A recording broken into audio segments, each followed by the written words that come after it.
Saludos queridos patitos, tenemos una ocasión especial, un amigo de hace 14 años prácticamente, si no recuerdo mal, desde agosto de 2009 por lo menos, y ciertamente historiador, alguien con conocimiento académico, aparte de aragonés y ciertamente español, y que ha profundizado en el conocimiento del siglo XIX, los espadones, las guerras carlistas, todo aquello que configuró buena parte de lo que es la raíz de la España que hay hoy. Y por tanto, ciertamente es importante ir al pasado para conocer el presente y el futuro. Pero, querido amigo, puedes presentarte, que será lo mejor. Hola, buenas. Pues aquí estamos para hablar un poquito de historia del siglo XIX, que al fin y al cabo es a lo que me he dedicado y me dedico investigando como historiador, desde la carrera, luego el doctorado y ahora como profesor.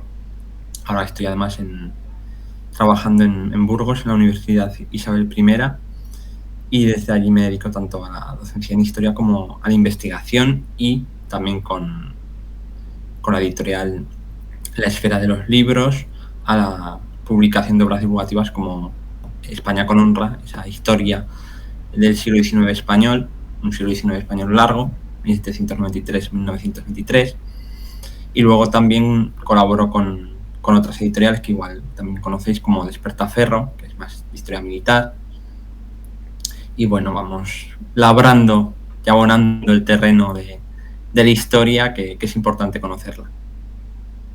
Sí, porque ciertamente el tránsito de una época a otra suele ser a veces controvertido. Incluso hay gente que pone en duda el principio y el final de la Edad Media, cosa que ciertamente he tratado en algún vídeo.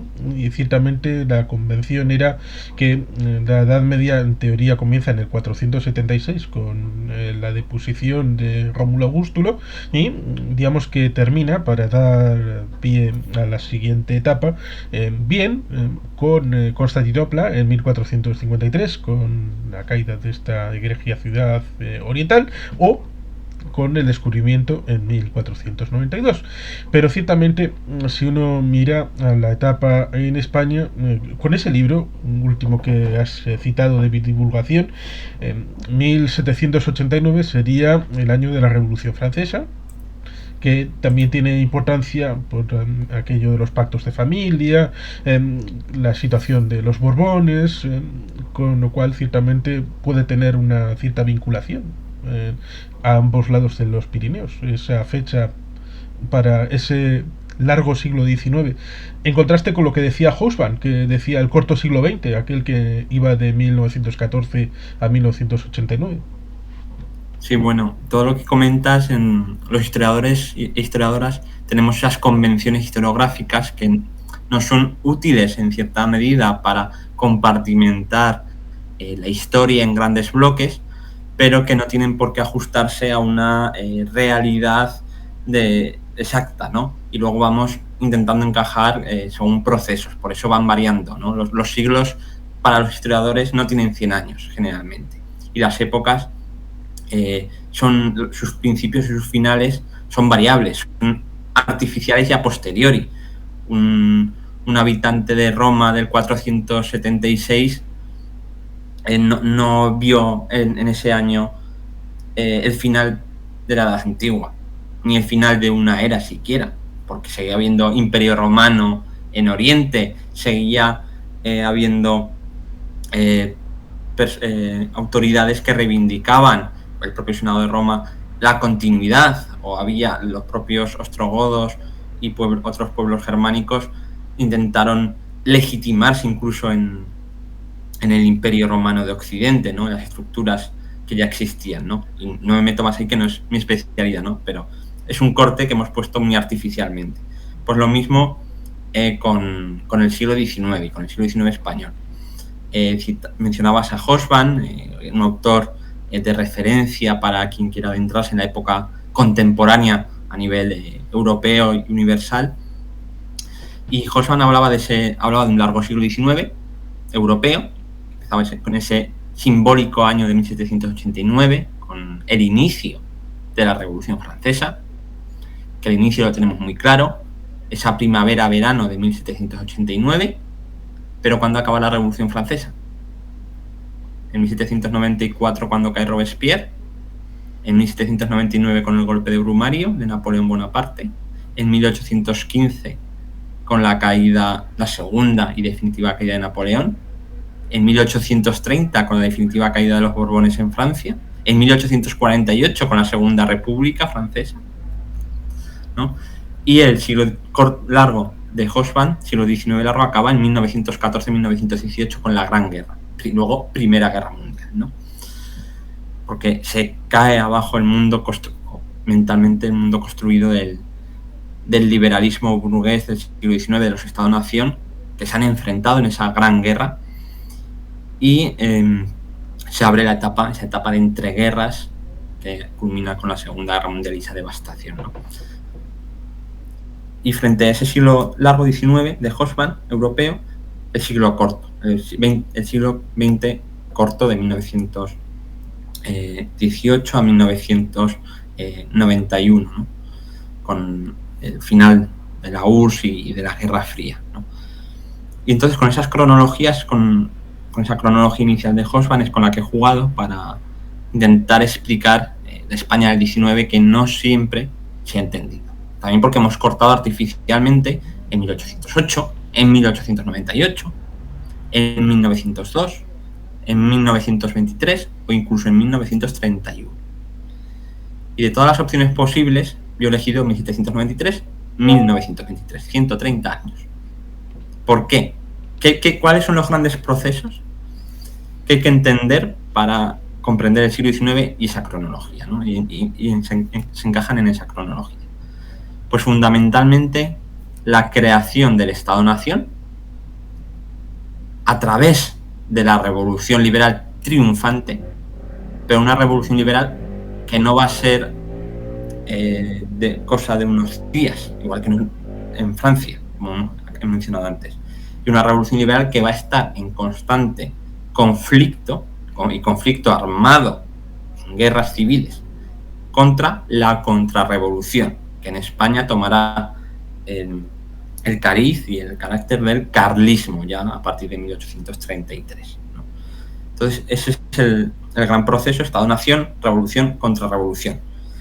Y para entender esta triada, ¿no?, hay que remontarse no a 1808, que es la crisis de la monarquía borbónica en España, el gran vacío de poder y el levantamiento, guerra y revolución ante la invasión napoleónica que lo trastoca todo. Igual que había trastocado en todo el continente europeo, ¿no?, las guerras napoleónicas. Para entender lo que va a suceder en 1808 hay que remontarse, entiendo yo, a 1793. ¿Y qué pasa en 1793? Pues ese 1793 español tiene mucho que ver con el 1789 francés y europeo. La revolución francesa lo cambia todo, porque es una revolución que afecta al corazón de Europa, a uno de los países más importantes. No es una revolución liberal como la que se ha dado en las 13 colonias, Estados Unidos, unos años antes, que ha sido muy importante y a posteriori está valorada como tal, pero en su momento son unas colonias que se independizan del rey de Inglaterra, al otro lado del Atlántico, y que nadie sabe si van a poder siquiera subsistir. Pero la revolución en Francia, la monarquía francesa, es una bomba que estalla y afecta a todo el continente europeo y por extensión a todo el sistema atlántico, todo el sistema colonial, todo el sistema imperial de las monarquías, de las grandes monarquías europeas. Y 1793 va a ser el año que la monarquía borbónica española entre en contacto directo mediante las armas contra la Revolución Francesa. En 1793 se va a iniciar la llamada guerra contra la convención entre la monarquía de Carlos IV y la República Francesa.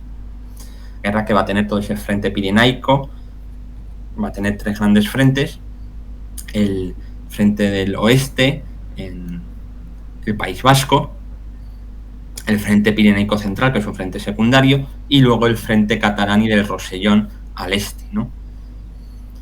Van a ser tres campañas que van a conllevar una movilización, un dispositivo propagandístico, ideológico, que nos va a ser familiar en el largo siglo XIX. Ahí es cuando se va a ensayar ese discurso contrarrevolucionario de Dios, patria y rey. Discurso que nos vamos a encontrar en 1808 contra las tropas napoleónicas, que nos vamos a encontrar en 1821 contra los liberales que están en el poder en ese trienio constitucional, y nos vamos a encontrar invocado por el carlismo desde 1833. Además, se va a ensayar, se va a ver el potencial de la leva en masa por la parte de la República Francesa. Pero es que en 1808 va a ser en territorio español las juntas que se oponen a Napoleón Bonaparte y a José las que van a ensayar esa leva en masa de todos los ciudadanos armados en defensa de la patria en peligro. Por tanto, es muy importante ese 1793. Y 1923, que es el cierre de este largo siglo XIX, sí, hace un siglo. Que además en septiembre de 2023 es la efeméride, el primer centenario del golpe de Estado de Miguel Primo de Rivera y el rey Alfonso XIII, que rompen con la trayectoria constitucional del siglo XIX, una trayectoria muy asentada en el Estado liberal español, ¿no? Porque tras las 3 primeras décadas de conflicto armado y conflicto abierto, de pugna de cambios entre sistema absolutista y sistema liberal, entre contrarrevolución y revolución, a partir de 1836 se impone victorioso el sistema constitucional. Va a haber cambios de reyes, va a haber cambios de repúblicas, distintos tipos de monarquía y distintos tipos de república, distintas constituciones, mayores o menores libertades. Va a haber guerras, pero el sistema constitucional es continuo entre 1836 y 1923, cuando España entra en la Europa de entreguerras. Entra en la Europa de entreguerras, en el que están cayendo las democracias liberales, cuando Alfonso XIII, ante la opción de explorar la democratización del sistema de la Restauración, que parecía que se hacía lo que se iba, no exento de tensiones comunes al resto de Europa, opta por la solución autoritaria, militarista, en un sentido corporativista, muy distinto a los militares políticos del siglo XIX, con Miguel Primo de Rivera, que es iliberal, anticonstitucional, y que va a luchar contra el movimiento obrero y contra la democracia parlamentaria. Y contra el movimiento obrero, especialmente contra la CNT, que era el mayor sindicato de la España del momento. Y ahí, por tanto, 1923, el cierre, porque se rompe con esa trayectoria constitucional y liberal del siglo XIX. Sí, ciertamente es complicado establecer apartados estancos, porque la historia, como el agua que acabas de tomar, fluye y impregna diversos momentos, lo mismo que también somos dados a coger hitos, ¿no? Momentos claros, por ejemplo, la muerte de Carlos II, llamado el hechizado, pues ese es un momento. Testamento, no testamento, qué dijo, qué no dijo, la vía austracista, la vía borbónica, para luego poder justificar la guerra posterior y así poder establecer la relación con Felipe V. Después, cuando llegue Fernando VI, el desafortunado por la tragedia que supuso, por el potencial que podía haber tenido, Carlos III, evidentemente, con aquel despotismo ilustrado, en parte traído de Nápoles, con pintorescas curiosidades como el Belén traído de Nápoles, que parece algo de toda la vida, pero ahí está. Y ciertamente todo el elemento posterior, con la guerra de convención que has dicho, con la situación, por ejemplo, en Guipúzcoa, que estuvo tentada de incorporarse a la República Francesa, lo cual ciertamente no le habría terminado por gustar posteriormente de haberse consolidado.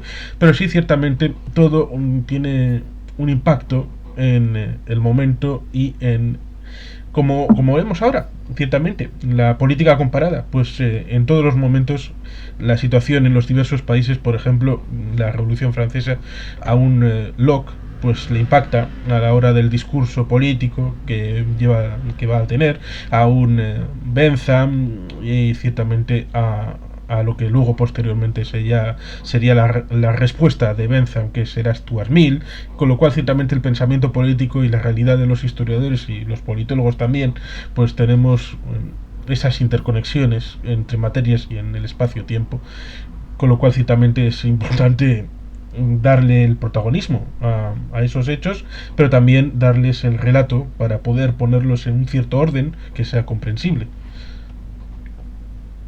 Sí, tendemos, lo que decías, escoger hitos y luego intentar reconstruir, ¿no?, el puzzle y hacerlo, hacer que se pueda entender, ¿no?, en la actualidad, porque además, como decía Lowenthal, el pasado es un país extraño, ¿no?, y nos cuesta muchas veces quitarnos nuestro marco mental y comprender las acciones de los sujetos del pasado, ¿no?, que probablemente, por mucho que vivieran en los mismos territorios que nosotros, tendríamos poco que ver, y a la vez somos herederos de aquellos sucesos que impulsaron o no. Sí, porque por ejemplo uno se puede pensar, si a finales del siglo XVIII están a punto de tomar Portugal, el príncipe de la paz, aquel ramo de naranjas, incluso el propio Godoy se quedaba un trocito en la zona sur para él,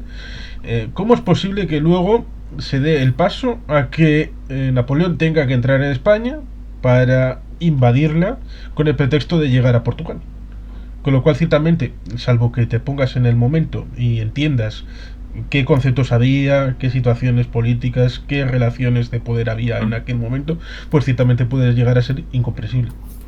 Sí, bueno, has tocado un tema que me parece muy interesante, y además hace poco leí Las guerras napoleónicas, una historia global, de Alexander Micaverice, publicado por Despertaferro, y me reafirmó, ¿no?, en algunas cosas que trato tanto en España con honra como en Guerra y Cuchillo, sobre ese inicio de esos años justo de 1800 a 1808, antes de la Guerra de Independencia, porque en 1801 la monarquía de Carlos IV es una gran potencia mundial, que se está midiendo con las otras dos grandes potencias, que son el Reino Unido y Francia, ¿no?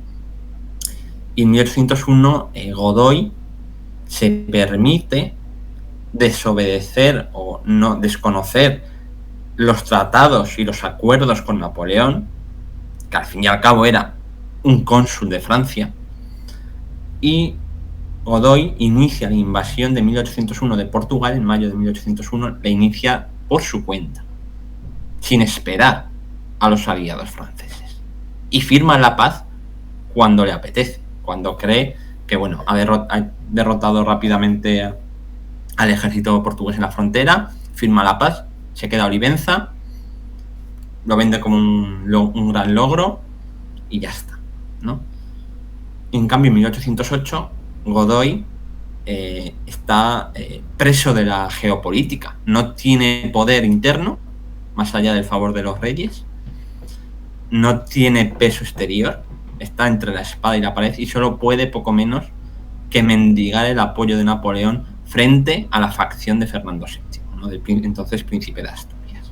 ¿Qué ha pasado en tan solo 7 años para esa situación radicalmente distinta, en la que España y Godoy se pueden permitir invadir Portugal, vencer, firmar la paz y pasar de Napoleón Bonaparte en 1801 a 1808 a que esté Godoy, la familia real y la propia España a merced prácticamente de Napoleón, ¿no?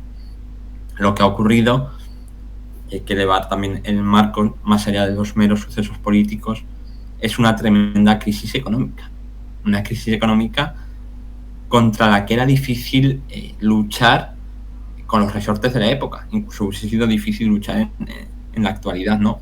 Porque entre 1803 y 1805, sobre todo, se da una gran crisis en el campo, fundamentalmente por las sequías, que eso impacta muy negativamente en el suministro de del alimento básico, del cereal, impacta muy negativamente a la población campesina, aumentando el número de población al borde de la subsistencia, con emigración a las ciudades de gente muy pobre.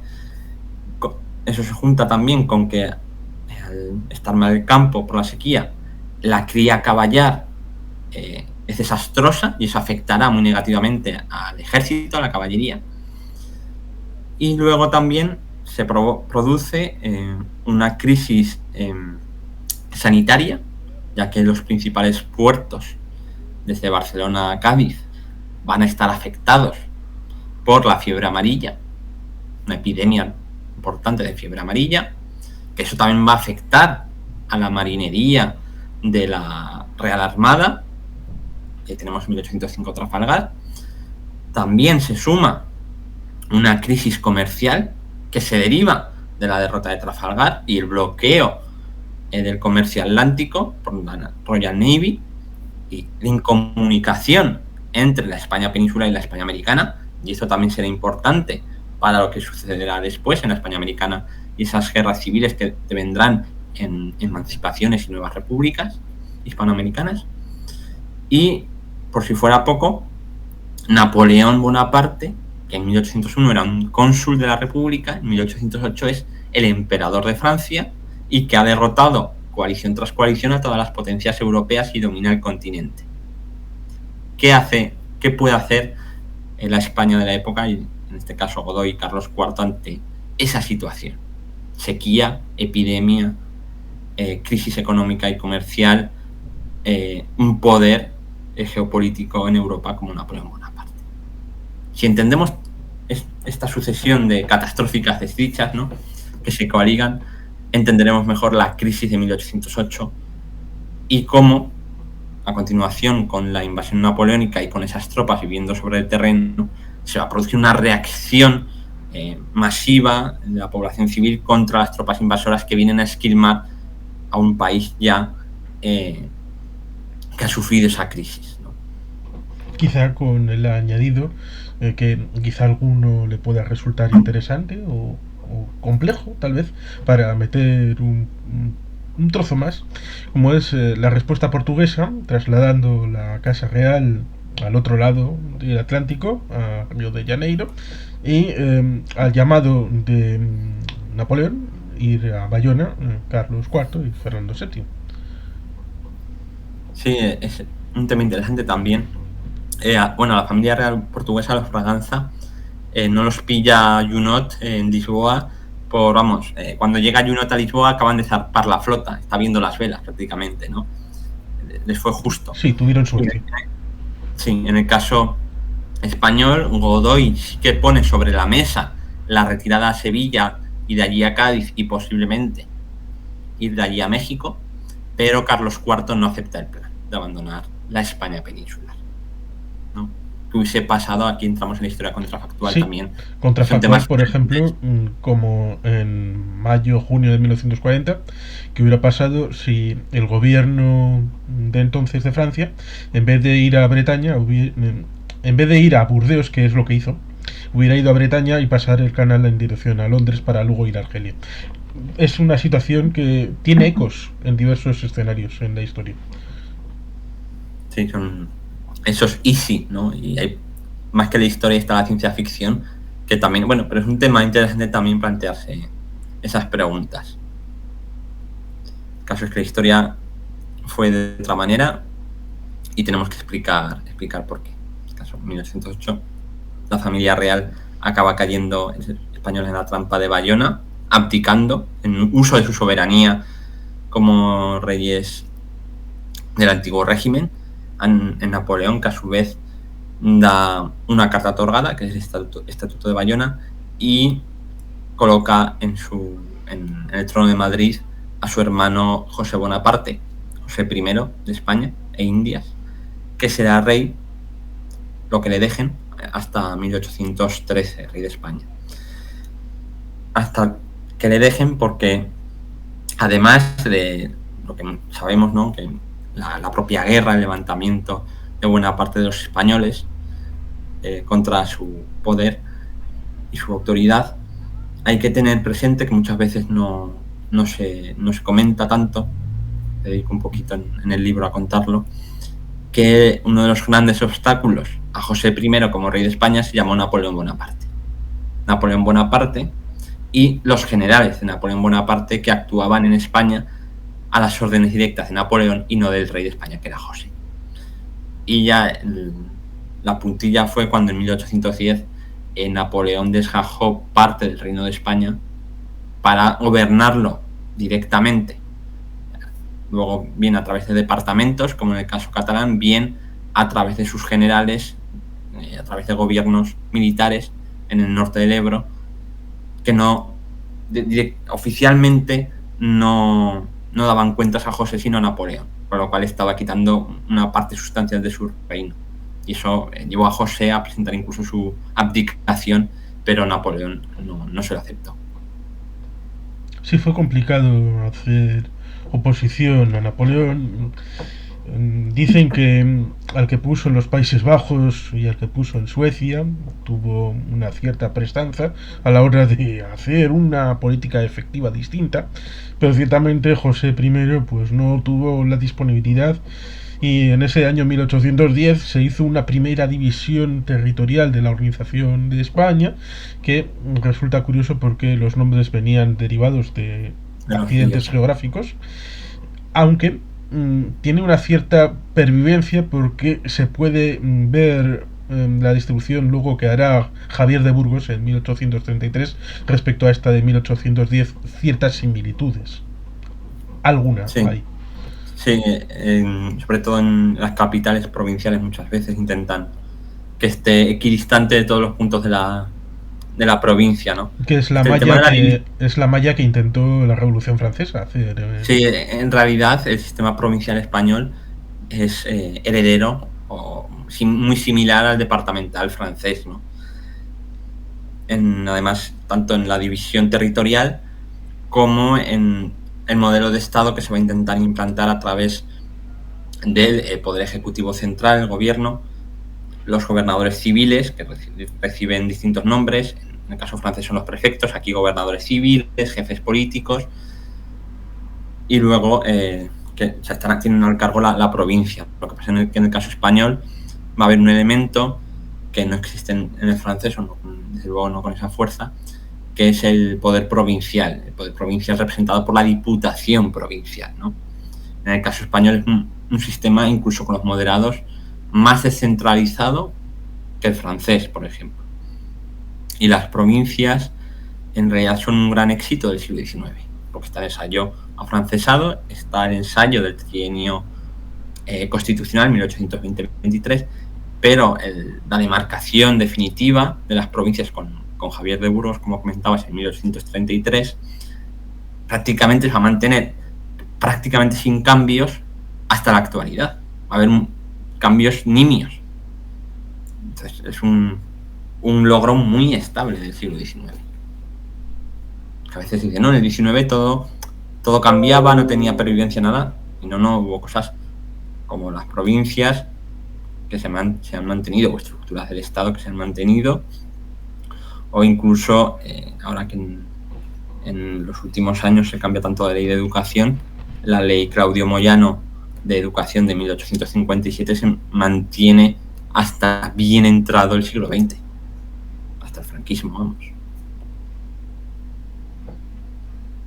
Podría buscar, pero no sé si se pedía, pero ciertamente hubo intentos regionalizadores, supraprovinciales, que es que no estoy en el decreto. Sí, bueno, creo que el decreto de clausura 1847, aunque pudo equivocarme. Hubo también otro de Silvela a finales del siglo XIX. Sí. Luego otras cosas son también otra división, las capitanías generales, ¿no? Las divisiones militares, que también ahí van haciendo unas agrupaciones a veces un poco extrañas administrativamente, ¿no? En este caso militar. Pero yo creo que el intento supraprovincial más importante del siglo XIX, dejando al lado el tema de la mancomunidad catalana ya a final de la Restauración alfonsina, el intento supraprovincial más importante es en el marco que hace ahora 150 años de la Primera República, ¿no? En 1873, ¿no? Y además ahí hay dos intentos que dentro de la República Democrática y Federal del año 73, de febrero del 73 a enero del 74, está el intento de Sí, desde arriba aquí los puedo enseñar. de Decreto. los dos proyectos. Este es 1847. Aquí está el orientativo, porque parece que cada territorio podía autoorganizarse más o menos. Esto es 1873. Este sería Segismundo Moret, que es 1884. Y el de Silvela, que es de 1891. Son los que conozco. Igual ha habido más, porque ciertamente en tu libro hablas de los espadones, los golpes de Estado que diríamos actualmente, los cambios de constitución, que hubo tantas en el siglo XIX, los cambios de gobierno. Precisamente a uno de ellos se le llamó el gobierno largo, que duró 4 años. Bueno, dos puntualizaciones. Sí. Uno, por acabar con este tema de la división supraprovincial, en el año 73 con la República Democrática y Federal, hay 3 grandes proyectos, 2 proyectos de constitución de República Federal, que habla de distintos estados en la España peninsular, que son muy parecidos a las autonomías, pero con bastante menos poder político y más poder administrativo, porque el sistema de la República Federal es desde abajo, bueno, desde la unidad municipal, provincial y estatal, pero mediante el pacto. Luego está el proyecto que se debatirá en las Cortes Constitucional, que es el proyecto elaborado fundamentalmente por la comisión dirigida por Castelar. Y luego está el proyecto desde abajo, ¿no?, de la Revolución Cantonal, que establece su capital en Cartagena en el año 73, un gobierno republicano paralelo que pretende organizar el Estado de abajo, desde los cantones, las provincias y esos estados que se confederan, la Confederación, la Federación Española, mejor dicho. Pero ese proyecto acaba fracasando, o lo hacen fracasar, mejor dicho, con el golpe de Pavía de enero del 74 y luego el bombardeo y toma de Cartagena por López Domínguez en ese mes también del año 1874, ¿no? Y luego ya viene la República de Orden y Autoritaria presidida por el general Serrano. Pero claro, lo de Pavía, en enero del 74, Pavía, que era militar republicano, es un golpe de Estado, porque invade con fuerza armada la sede parlamentaria y la disuelve por la fuerza. Y coloca a otro gobierno republicano de distinto cariz, conservador y autoritario, con Serrano. Pero lo que había habido antes no son golpes de Estado. Los espadones no hacen golpes de Estado, los llamados espadones, hacen pronunciamientos. Que no es lo mismo un pronunciamiento que un golpe de Estado. A veces, en determinados momentos puede ser más confuso, sí, pero sobre la primera mitad del 19, o hasta 1854, los militares metidos apolíticos,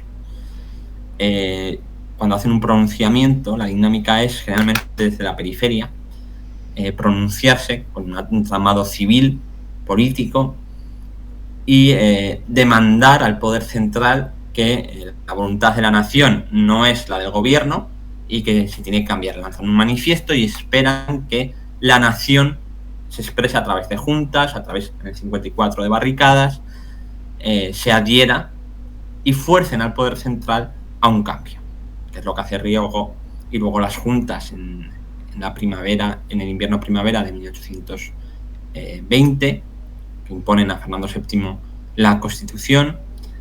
Es lo que van a intentar, hace luego O'Donnell en el año 54, en julio, se pronuncia en Vicálvaro, sale mal, tiene que huir hacia Andalucía, y en esa huida, perseguido por la fuerza militar gubernamental que sale de Madrid, eso permite, ese pronunciamiento fracasado, como tantos, porque hay más pronunciamientos fracasados que exitosos, ahí está Riego, Lacy, Porlier, etcétera, en época de Fernando VII.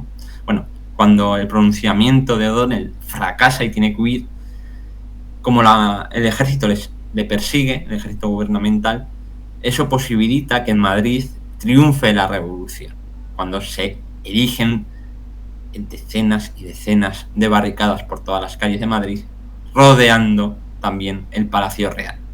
Y entonces, cuando Isabel II llama a Espartero como salvador de la monarquía y como líder liberal, en este caso progresista, que gobernará con O'Donnell en el Consejo de Ministros. O'Donnell, que se había pronunciado en el 54, que luego en el 56 dará esa puñalada por la espalda a Espartero, se librará de los progresistas y luego se alternará en el gobierno un tiempo con los moderados, teniéndose luego ese gobierno largo en el que intentará impulsar, se beneficiará del crecimiento económico general en Europa, se beneficia también de algunas cuestiones económicas que le son favorables, como la desamortización y la ley de ferrocarriles del propio bienio progresista, en este caso del año 55, e incluso intentará una tímida apertura del régimen liberal frente al moderantismo de Narváez, cosa que luego en 1865 se corta y vuelven los moderados al poder, llevando a la monarquía isabelina a un callejón sin salida, ¿no?, que acabará con la expulsión de los Borbones al grito de «Viva España con honra», ¿no? Sí, porque los Borbones han tenido una situación siempre compleja en España para cumplir un ciclo de nacer en España, reinar en España y morir en España con la corona encima de la cabeza. Siempre hay circunstancias que varían en la biografía de los Borbones, de que por lo menos una de estas es distinta.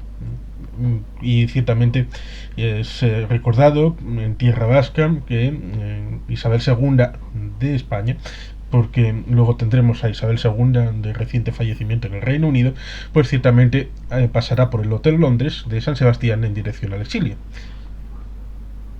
Correcto, Isabel II le pilló de vacaciones la Revolución Gloriosa a mitad de septiembre de 1868, estando en San Sebastián, y de ahí le pilló cerquita la frontera francesa, exiliándose en París y tardando bastante en volver. Además ella moriría en 1904. Es que siempre me confundo si es 1901 o 1904, que además es una fecha muy similar, tiene una fecha muy similar a la reina Victoria de Inglaterra. La emperatriz Victoria muere en 1901. Vale, pues entonces Isabel en 1904, ¿no? Porque además la reina Victoria empieza a reinar en 1837 e Isabel II, siendo niña, en 1833, mayor de edad en 1843. Entonces son fechas muy similares. Y cuando se educa, cuando los liberales pueden empezar a educar a Isabel II o intentar educarla, ellos quieren hacer una reina Victoria, sobre todo Juana de Vega, que es condesa viuda de Espocimina, y Jacinta Martínez de Sicilia, duquesa de la Victoria, en el trienio esparterista, año 40-43, intentan educar a esa niña ya casi adolescente en lo que tiene que ser una reina constitucional, pero poco pueden hacer porque ya enseguida la declararán mayor de edad con siquiera 13 años. 3 años después la malcasan con su primo Francisco de Asís, que también era un problema de Estado con quien casar Isabel II, porque había tensión diplomática, porque no podía ser ni alguien cercano a Inglaterra ni alguien cercano a Francia, por el equilibrio europeo. Que luego tendrá sus consecuencias con cierto telegrama que existió o no existió. Pero ciertamente con Francisco de Asís la pregunta que se hacía a todo el mundo era quién llevaba las enaguas en la noche de bodas. Sí, porque Francisco de Asís, que es primo de Isabel II, también en Borbón, era homosexual, y luego también el problema que tenía es un problema para la herencia, pero que se soluciona con Isabel II comportándose como cualquier rey varón anterior, es decir, teniendo amantes, pero los tiempos han cambiado y ella no le perdonarán eso. A Isabel II, por lo menos tengo la memoria de que le gustaban dos cosas, el arroz con pollo y su general bonito. Bueno, el general Bonito, que era serrano, ¿no? Con el que incluso se quiso divorciar de Francisco de Asís y casarse con Francisco Serrano. Obviamente el gobierno no le dejó, ¿no? Y a Isabel II, bueno, en aspecto personal, pues obviamente no estaba bien avenida con su marido, que además el problema de su marido era sus ideas políticas, porque Francisco de Asís coqueteaba con la contrarrevolución y parece ser que trataba mal a Isabel II, también diciéndole poco menos que era una reina ilegítima, porque el tío de ambos, ¿no? Carlos María Isidro, era el legítimo rey, ¿no? Entonces, bueno, era un bicho Francisco de Asís, y con el que también tuvo que lidiar Isabel II. Y luego, además, conforme avanzó el reinado, en la corte se fue asentando el sector neocatólico, también con la monja de las Llagas, con el padre Claret. Entonces, un ambiente cortesano reaccionario, donde también se hacía política, contraviniendo el ideal de monarquía constitucional al que aspiraba el liberalismo, especialmente el liberalismo progresista, ¿no? Esto es lo que trata la historiadora Isabel Bourdieu con ese concepto de ilusión monárquica del liberalismo, ¿no? Que es como un quiero y no puedo, ¿no? En esa máxima del francés liberal y monárquico Thiers, de la época también de el rey debe reinar pero no gobernar, que luego en la práctica en casi ningún lado salía bien, ¿no? Que bueno, luego ya en la restauración alfonsina, en el sistema ideado por Cánovas, Alfonso XII, que es muy joven, y su viuda María Cristina de Lorena Habsburgo, sí que se atuvieron a su papel más constitucional, no así ya Alfonso XIII, que como he comentado antes, acabó con el sistema constitucional. Sí, ciertamente, además de los pronunciamientos, los cambios de constitución, los cambios de gobierno, pues están esas guerras civiles que, por un lado, las consideraste relativamente bien, porque normalmente se suelen hablar de independencias, pero en realidad eran guerras civiles en posicionamientos internos, lo mismo que ha pasado en otros lugares, que guerras civiles luego se convierten en circunstancias internacionales, como esa guerra civil a finales del siglo XV que en Navarra lleva después incluso de su conclusión, porque primero termina la guerra civil y luego llega a la situación respecto a Agramonteses y Viamonteses cara a 1512. Pero ciertamente hasta 1521. Sí, con la invasión franco-navarra no hay de Navarra y sí, hasta Logroño. Mayur, sí. Ciertamente, situaciones parecidas se suelen establecer, porque si le preguntas a un vasco, guerras carlistas son dos. Y ciertamente luego hay la situación en el maestrazgo, una cosa que el general Cabrera hizo por ahí, con el territorio que se atrincheró y estuvo ahí haciendo sus cosas. Un poco en mitad de las dos formalmente guerras como tales, por lo menos consideradas. Bueno, yo creo que es muy interesante el tema que tratas, y yo creo que incluso puede ser un tema casi de cierre y dejar ahí para otra vez ampliar, o que la gente que le apetezca leer más sobre el tema. El tema de las guerras civiles, porque además está el tópico ese tan manido de la España cainita, ¿no? Y si algo tiene el siglo XIX, europeo y americano, son guerras civiles, producto de ese choque entre revolución y contrarrevolución, y ahí España no es la excepción, ¿no? Francia tiene la guerra de la Vendée con 200.000 muertos, tiene la guerra entre los comunas de París y el gobierno de Versalles en 1871, que acaba con 20.000 parisinos revolucionarios asesinados por el gobierno de Adolphe Thiers, además de los deportados, etcétera, y París bombardeado sin piedad.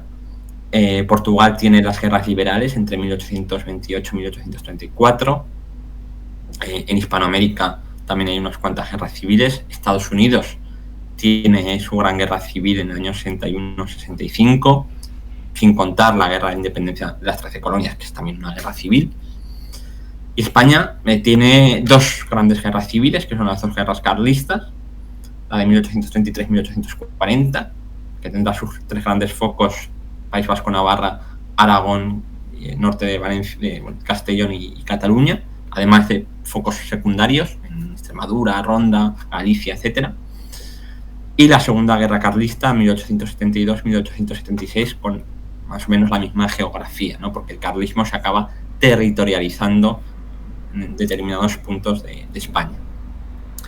Luego, además, hay otras guerras civiles. Esas son las dos grandes que son verdaderamente un desafío al poder, ¿no? Por la gran movilización y la prolongación en el tiempo. Quizá el primer enfrentamiento con matiz de guerra civil en la propia Guerra de la Independencia, entre la masa fernandina y la minoría francesada. Además, el rey José tuvo su propio ejército, aunque fuera pequeñito, como ha estudiado Luis Orando. Luego tenemos la Guerra Realista, 1821-1823, en la que en toda la mitad norte de España se alzan partidas realistas e incluso crean un gobierno absolutista paralelo al gobierno constitucional de Madrid. Partidas realistas que acaban en gran medida derrotadas a la altura de febrero del 23, entre otros por Espocimina, a sangre y fuego en Cataluña, y que solo la invasión de los 100.000 hijos de San Luis, tropas borbónicas francesas, las reactiva y consigue doblegar al gobierno y a la España constitucional, en esa invasión y esa campaña de abril a noviembre del año 1823. Luego tenemos esa primera guerra carlista, como he mencionado.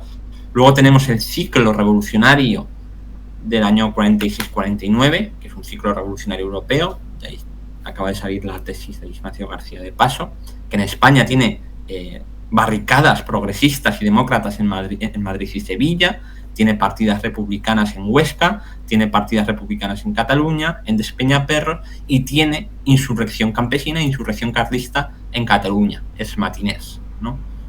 A veces se habla de esto como la Segunda Guerra Carlista. Yo prefiero comentarlo en otro proceso.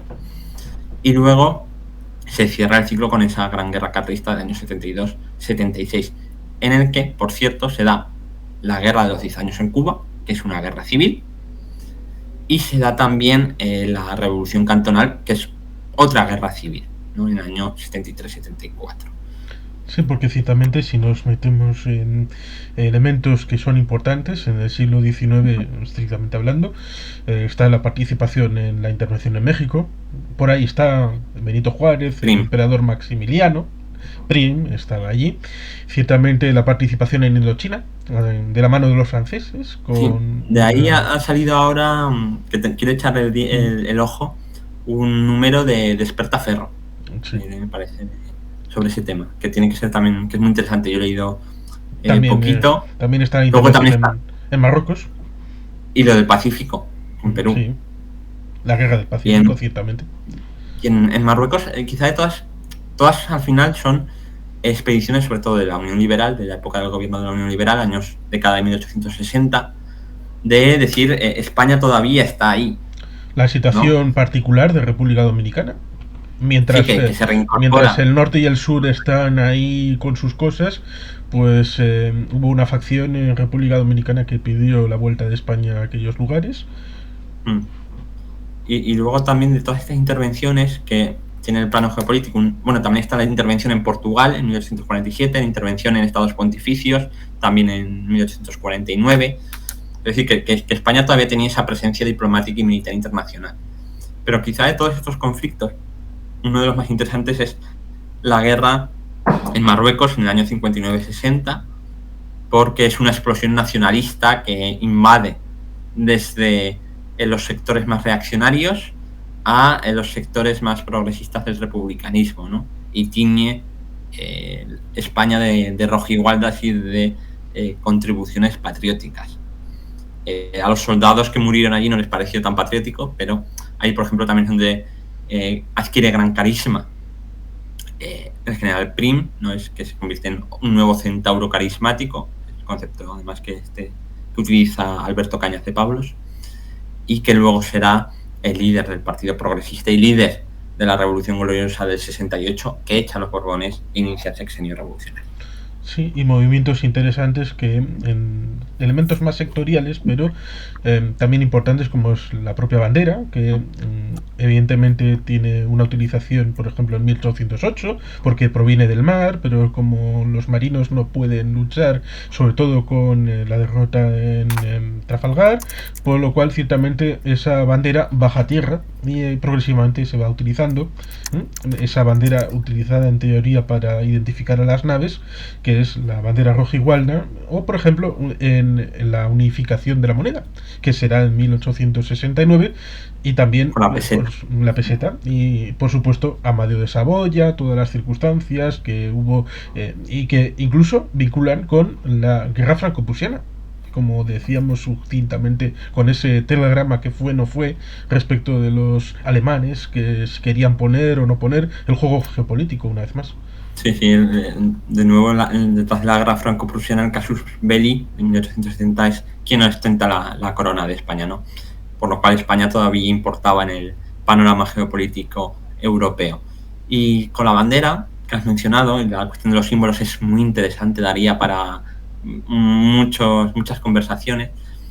Es muy interesante el tema de la rojigualda, ¿no? De cómo comienza como bandera de la Real Armada, luego es bandera de las plazas costeras, y poco a poco adquiere un carácter nacional, sobre todo con las Cortes de Cádiz, el liberalismo y la milicia nacional, ¿no? Como sujeto revolucionario, ¿no? Y en 1843 finalmente se establece de forma oficial como bandera del Ejército de Tierra y se extiende como bandera que ondea en edificios públicos y como bandera nacional, ¿no? Y va a adquirir distintos significados, va a haber durante el sexenio alguna propuesta de cambio, pero se mantiene incluso durante la Primera República. Castelar, a comienzos del siglo XX, será enterrado como un sistema republicano, ya entonces posibilista, con la rojigualda, y la rojigualda empezará a ser contestada cuando surjan los nacionalismos, sobre todo el vasco y el catalán, en los primeros años del siglo XX, y entonces cuando va a adquirir también nuevas connotaciones. Luego, con la dictadura de Primo de Rivera, se asociará a la reacción, por eso en la Segunda República se cambia por la tricolor, y luego se la apropia en buena medida la dictadura franquista en el siglo XX, y luego ya tenemos los procesos desde la democracia del 78, con la bandera de si la acepta la izquierda, no, lo que significa al estar empañada por el franquismo, etcétera. Luego está en 2010, cuando la selección española masculina gana el Mundial de Fútbol, que hay una explosión de la rojigualda como nacionalismo español, nacionalismo banal, del que se habla. Aquí están los estudios de Alejandro Quiroga. Luego, por contra, vuelve a tener ese toque, digamos, excluyente, ¿no? Con todo el tema catalán en 2017, y luego vuelve a ser, lo estamos viendo ahora con la victoria de la selección de fútbol en Australia, la selección de fútbol femenina, nuevamente una explosión de nacionalismo banal español con la rojigualda asociada al éxito deportivo de estas campeonas. Entonces, los símbolos cambian. Bandera de la Armada, bandera real, de la Armada Real, ¿no? Bandera nacional revolucionaria, bandera nacional ampliamente aceptada, bandera asociada a la reacción, bandera asociada al franquismo, bandera democrática y bandera asociada a la derecha o al fútbol, o yo creo que las nuevas generaciones ya han cambiado bastante el tema. Y bueno, da para eso. Pero sí, ciertamente hay mucha materia que da para muchos elementos, por ejemplo en el ámbito del himno, el himno, la marcha real, el ámbito del himno de riego, la culminación a través de la República, aunque sale del entorno del libro que has enseñado, termina en 1923. Lo que no termina ciertamente es esa situación respecto a los fueros que emerge una vez más en 1878 con el concierto económico, que deriva también del pacto de 1841 con Navarra, el pacto de 1876 de Jada-Valdosera, que ciertamente tendrá su importancia para el propio concierto económico, que derivará en una suerte de renovaciones a lo largo del siglo XX. Con lo cual, ciertamente, el tema territorial está ahí, porque el PNV logra la Diputación de Vizcaya en 1917, el tema que has citado de la mancomunidad, que es de 1900. 910, si mal no recuerdo, Sí, con lo cual con ciertamente Canalejas. hay temática muy importante y no hemos hablado de Filipinas, no hemos hablado de Cuba, que de la guerra hispano-norteamericana, con lo cual lo más importante es recomendar que todo aquel que le interese el libro, puedes volver a enseñarlo para que la gente lo tenga presente. Ahí está el libro para poder conceptualizar todos estos elementos y por supuesto tendrá su buena bibliografía para que cada cual vaya profundizando en todos los puntos tratados ahí, porque es un territorio amplio y por lo tanto seguro que la gente se puede especializar en aquellos puntos que les pueda gustar. Y ciertamente muy agradecido como historiador y sobre todo como amigo el haber podido tener estos minutos. Yo encantado de haber estado hablando este ratito sobre historia. Y como hablamos que podríamos estar muchas horas hablando, pero creo que hemos quizá suscitado interés y para otra vez más, y si no, siempre se puede leer. Pues si existe la oportunidad, estaré encantado de que volvamos por aquí a hablar de historia, siempre presente, porque el pasado es hoy de alguna manera. Y sin más, queridos patitos, pues volveremos.